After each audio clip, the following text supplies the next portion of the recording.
Hey guys, it's CL, and welcome back to my channel. I make brand new Critical Role recaps every Saturday at noon, and would be happy to have you join the party.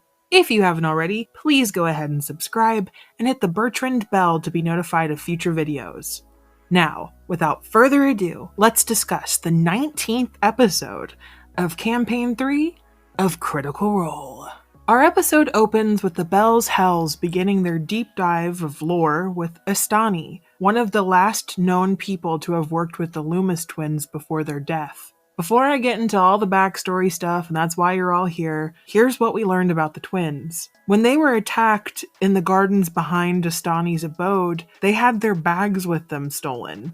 It seems that whoever tried to assassinate Keyleth also has a vested interest in planar conjunctions and the potential of the Red Storm connection too. Some people believe that Ruidas, the Red Moon, is almost like a way station for extraplanar travelers. It seemed like an interesting note to make. Estani describes that the moon seems to shine brighter, sometimes months or even decades apart, often signaling disaster. Those born under the glowing red moon are seen almost as unlucky, but researchers have definitely said those who are Ruidas born are fated to be important, whatever that means. I also find it interesting all of this moon lore we're getting, especially with Chetney and how his character connects with his werewolfisms, but I guess that's another topic.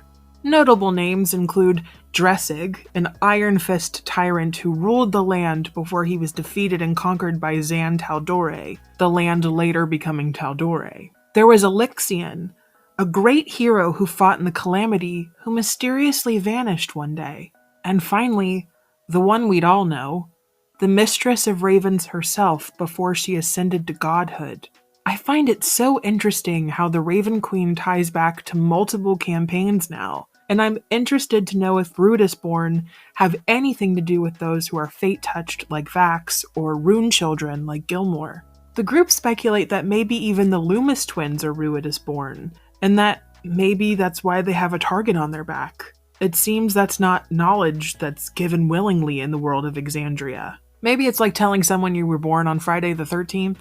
However, when pressing further about the twins, Imogen discovers the source of her dreams and how familiar the moonscape is to her and her visions. Is she Ruidasborn? That her dreams are taking place on the face of Ruidas? Or is it a message from the celestial body herself that we're about to play out the new movie Moonfall or whatever it's called? Estani invites them to look at the moon with him later that night with his nifty telescope, and the Hells ponder a place called the Omen Archive in the city of Eos that may be of importance to their Red Storm research. While investigating Estani's back garden, they find a water fountain thing. Kind of a random place to put a plane of water, don't you think? And if the twins were studying planar conjunctions and how they tied to the moons or to Exandria, could maybe Estani know more than what he's letting on? I mean, we have a plane of water right here. Perhaps he was involved with what happened to them. Also, what were those two large blue lights that Fern the frog saw when she paddled around the weird water plane? Mutated anglerfish?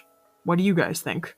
While doing some shopping, Pate meets the new love of his life, Sashimi, and Imogen and Ashton are told about a man named Ultgar from the antique shop owner that rings Travis's warning bells. Ultgar, if I remember, was a name Chetney mentioned that he had worked for.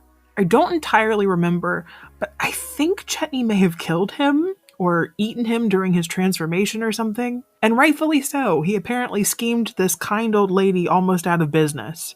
Also, I could not stop laughing at Fern calling the werewolf Dad, and him clearly getting way too excited about that kink. The Bells Hells rest for the night after getting supplied for tomorrow's heist, and Imogen once again is visited by her reoccurring nightmare. This time, instead of choosing to heed her mother's warning, Imogen trudges into the storm, tired of giving in to her fear. There, within the heat of it, she sees 9, at least 8 figures, one at the center, that are not quite human, but malevolent, almost knowing. Hear me out while I go on a tangent here. I couldn't hear if there were 8 and then +1 in the center, or if it was like whatever, but 9?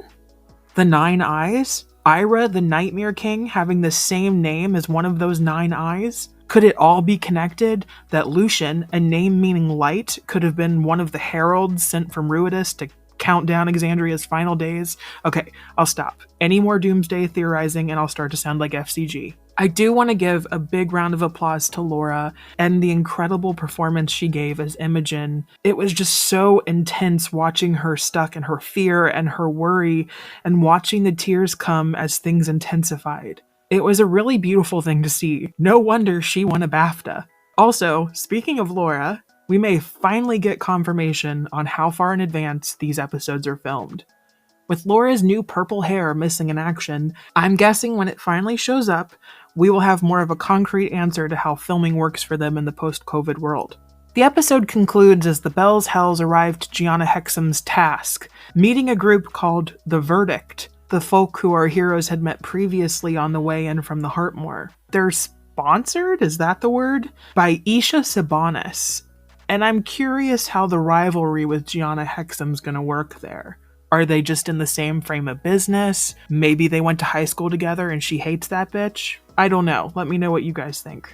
The parties are tasked with retrieving an earring called Windfalling, a gold hoop with a lapis stone. They're given the parameters that they're not allowed to excessively break things, and that they have to find a way in, steal the object, and one of them at least has to return to end the mission by sunrise. What did you guys think of the episode? It was really heavy, and I honestly see why Matt wanted to end last episode with the amount of lore he probably had to gather just to dunk on him. Props to DMs, guys. They're basically just flexing how well they can plan in games like this, throwing little Easter eggs in there like they're nothing. Also, I quickly want to say thank you all so much for the support this past week and past month, and thank you for helping us hit over 500 subscribers. I truly love this fandom and never expected any of this awesomeness that's been happening. I couldn't be more grateful. If you haven't already, don't forget to like, comment, and subscribe, and tell me your theories on the Ruidas-born folk. Could Vax maybe have been one of them, and that's why the matron of Ravens was watching him so closely? I just need to know. Don't forget to also check out Four-Sided Dive, Critical Role's newest talk show where they discuss evergreen questions and their feelings behind Campaign 3. We just learned that Laudna was the Vex double, so it's really cool that they're coming back and deep diving once again like they had before. I have a podcast channel where we talk about movies and TV on youtube.com/apilotpodcast, and I also make music. My debut album Scorpio is streaming everywhere now. Thank you so much for watching. Stay safe out there. Bidet, my friends. My body's a temple.